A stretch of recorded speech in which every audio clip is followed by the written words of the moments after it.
Good morning class 10 subject English literature chapter his first flight. कल मैंने आप लोगों को बताया था कि हिज फर्स्ट फ्लाइट आज मैं स्टार्ट करूंगा। तो इस स्टोरी में यह बात कही गई है कि we all have fear psychology. हम सभी लोगों के अंदर एक फियर साइकोलॉजी होती है। यह एक सिंबॉलिक स्टोरी है।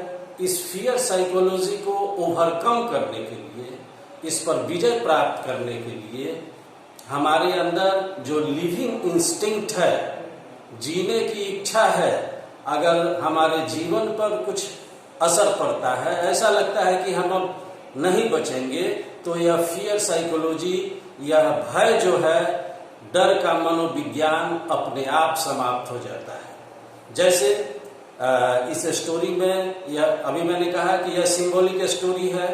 एक सीगल जो कि सी बर्ड है, उसके विषय में कहा गया है।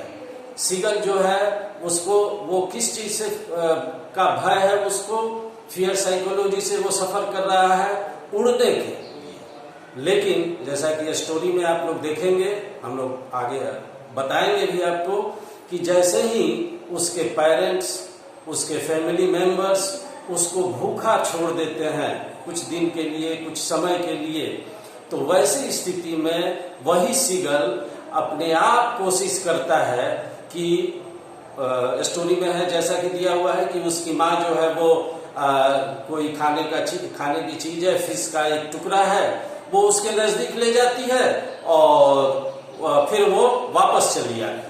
मतलब उसको यह मजबूर किया जाता है कि if you are not willing to control yourself, to overcome yourself, your fear psychology, in that very case you will lose your life. इस फियर साइकोलॉजी इस स्टोरी में यही कहा गया है। और इसमें यह स्टोरी जो है वो एक हम लोगों को मैसेज देता है। इसी के विषय में मैंने आप लोगों को बताया कि this story gives a message that psychology of fear is very complex. यह काफी कॉम्प्लेक्स होता है। And the will to live conquer all the sensation. और हमारे अंदर जो जीने की जो इच्छा होती है, उस साइकोलॉजिकल फियर को कैसे उस पर हम विजय प्राप्त करते हैं, इसी चीज को इस स्टोरी में बताया गया है।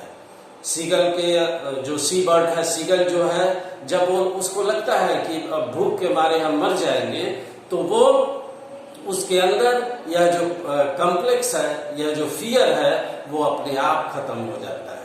इस स्टोरी में यह दिया हुआ है कि जो यंग सीगल है, छोटा सी बर्ड है, वो सबसे छोटा है अपने परिवार में।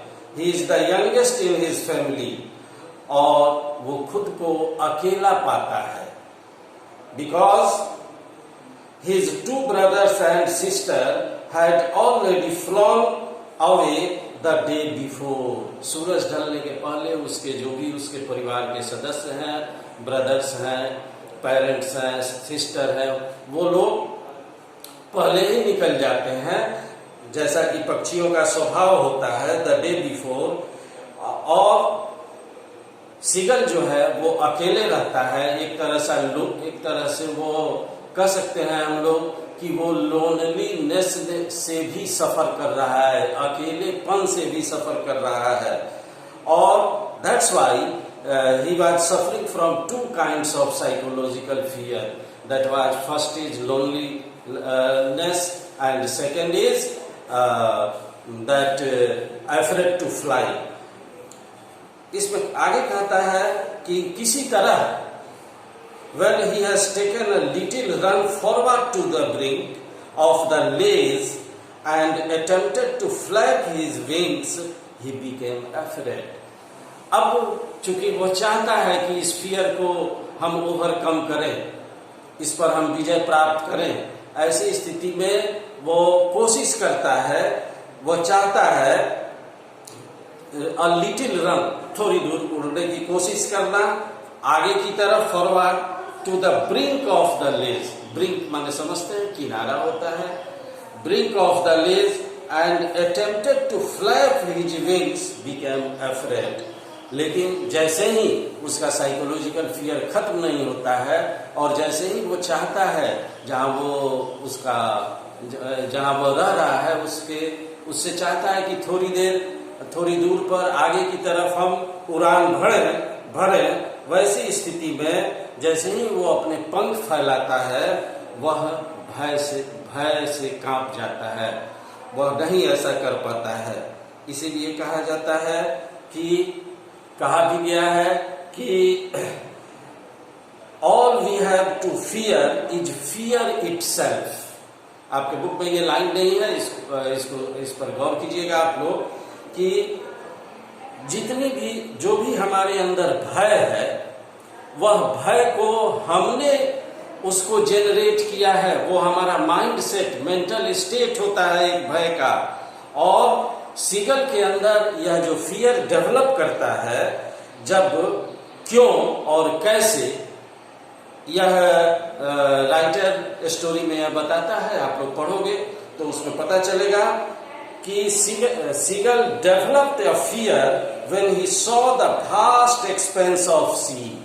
कोई बहुत बड़ा काम आपको करना हो तो आप पहले यही सोचिए कि हम कैसे करेंगे, तो कैसे जैसे करेंगे या हमसे नहीं होगा। जहां यह दिमाग में यह बात आई आपका माइंड सेट बदल जाएगा और वही फियर आपको, भय जो है वो आपको अपने आगे उसमें ले लेगा, भय जकड़ लेता है।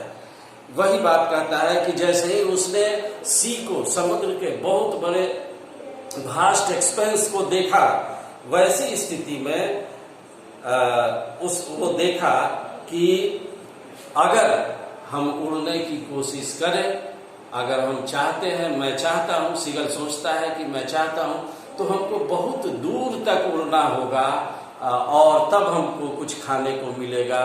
और जैसा कि हम और मेरे भाई बहन अपने खाने का इंतजाम करते हैं, अरेंज करते हैं। फिर आगे कहता है कि जब सीगल उस ग्रेट एक्सपेंस को, बहुत विशाल समुद्र को देखता है तो उसके अंदर भय के साथ एक दर्द भी उत्पन्न होता है कि एक तो भय और उसके बाद यह है कि अगर मुझको खाने को नहीं मिले तो मैं मर जाऊंगा। या एक तरह से दोनों चीजें से वह सफर करता है और फिर वो चला जाता है अब जिस होल में वो रहता है उसके अंदर।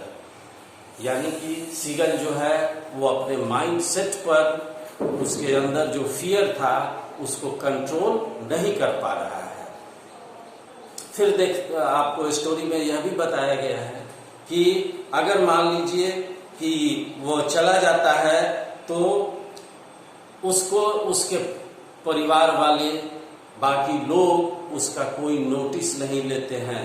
वो लोग जानते हैं, इस चीज को समझते हैं कि अगर यह अपने भय पर विजय प्राप्त नहीं किया तो वैसी स्थिति में यह जीवन भर एक कॉम्प्लेक्स से जुड़ा रहेगा। मतलब ये कि अगर मान लीजिए कि आपके अंदर कोई भय है, कोई फियर है, किसी बात से आप डरे हुए हैं, तो उस हमारे जीवन में, हमारे व्यक्तित्व में यह चीज बहुत जरूरी है कि उस भय से, उस कॉम्प्लेक्स से हम निजात पाए। उसके पेरेंट्स, या बार बार मैं कह रहा हूं, मैंने कहा भी है कि यह सिंबॉलिक स्टोरी है। आप लोग ये समझिए इसको इस रूप में कि अगर आप, हमारे अंदर कोई भय है, कोई फियर है, किसी तरह का कॉम्प्लेक्स हमारे अंदर घर कर गया है, तो उससे निकलना, उससे बाहर आना बहुत जरूरी होता है। वरना यह कॉम्प्लेक्स पूरे लाइफ को, हमारे पूरे पर्सनालिटी को अफेक्ट करता है। इसी चीज को इस स्टोरी में बताया गया है। इसीलिए एक क्वेश्चन पूछा जा सकता है कि क्यों उसके पेरेंट्स ने, क्यों उसके भाई बहन ने उसका कोई नोटिस नहीं लिया। तो इसका आंसर हम लोग इसी रूप में लिखेंगे कि वो लोग नहीं चाहते थे कि वो उसके पर्सनालिटी के, सीगल सिंबॉलिक है कि किसी भी आदमी के पर्सनालिटी के अंदर एक कॉम्प्लेक्स घर कर जाए। अगर कॉम्प्लेक्स आपके अंदर हो जाएगा, फियर हो जाएगा, तो आपके व्यक्तित्व में निखार नहीं आता है। इस सिंबॉलिकली इस स्टोरी में यही बताया गया है। फिर आगे कहता है कि ऑल्दो हालांकि his brothers and his sister, his little sister whose wings were far shorter than his own, ran to the brink, flapped their wings, but he failed to muster up courage to take plunge due to the fear which has gripped his heart. उसके दिल में, उसके दिमाग में यह बात बैठ गई थी। स्टोरी में यह भी कहा गया है कि उसके जो छोटे भाई और बहन थी, उन लोगों के पंख जो हैं वो इससे भी छोटे थे, लेकिन इसके अंदर वो फियर था, वो करेज नहीं था, वो अपने आप फियर पर वो कंट्रोल नहीं कर पा रहा था। एक तरह की हीन भावना उस फियर के अंदर के कारण उसके आ गई थी, जिस कारण उसके पंख बड़े थे फिर भी वो उड़ नहीं पाता था। जबकि आपके बुक में भी दिया हुआ है कि flapped their wings, there stands for his brothers and sister, their wings, but he failed to muster up courage. लेकिन वो अपने muster up courage, साहस नहीं जुटा पा रहा। लेकिन वो साहस नहीं जुटा पा रहा था उस भय के कारण जिसने उसके दिल में, उसके दिले दिमाग को जकड़ लिया था। फिर इस स्टोरी में आगे कहता है कि यह जो उसके पेरेंट्स जो थे उनका क्या ट्रीटमेंट था सीगल के साथ, वो किस तरह का बिहेव करते थे और क्यों इस तरह का बिहेव करते थे, उसका इम्पैक्ट उस यंग सीगल पर क्या पड़ा। अगले पैराग्राफ में आप लोग पढ़िएगा, उसमें यह चीज बताया गया है। उसमें कहता है कि उसके मदर और फादर उसके चारों तरफ मंडराते थे और चारों तरफ मंडराते थे, लेकिन वो लोग इस रूप में, उनका बिहेवियर ऐसा था जैसे कि वो इसका मजाक उड़ा रहे हों और इसको चेतावनी दे रहे हों। मैंने आप लोगों को नोट्स प्रोवाइड भी किया है। थर्ड पैराग्राफ है उसका, his mother and father had come around shrilly upbraiding him, threatened him। मतलब कि उसको वो लोग उसका नोटिस इस रूप में ले रहे थे कि जैसे हम लोगों के पेरेंट्स या हम लोगों के गार्जियन, बहुत लोग होंगे आप लोगों के, जो कि आपके नोटिस तो लेंगे लेकिन आपके मजाक उड़ाने के सेंस में नोटिस लिया जाता है। तो वही कहता है कि उसको चेतावनी दे रहे थे, उसका मजाक उड़ा रहे थे और एक स्टर्न एटीट्यूड, मैंने लिखवाया है आप लोगों को, स्टर्न एटीट्यूड, काफी कड़ा जो उनका एटीट्यूड था उसके प्रति, सीगल के प्रति, वो सामने आता है। और ऐसा इसलिए कि ही में कम आउट फ्रॉम फियर, ऐसा इसलिए वो लोग करते हैं, इस तरह का बिहेव करते हैं उसके साथ कि वो उसके अंदर जो भय है उससे मुक्त हुआ जा सके। ओके, अगले क्लास में हम बताएंगे। Thank you.